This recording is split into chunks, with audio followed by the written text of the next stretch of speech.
Hey everyone, in this video I'm going to show a step-by-step tutorial on how to open Silverbird account online. So first we're going to go to our browser, then we're going to search for Silverbird. As you can see, since it's not there, we're going to search for Silverbird bank account to be more specific and click on the second link as you can see. So this is their official account.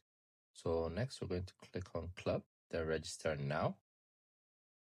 So here it's going to tell us what type of membership we're going to register to.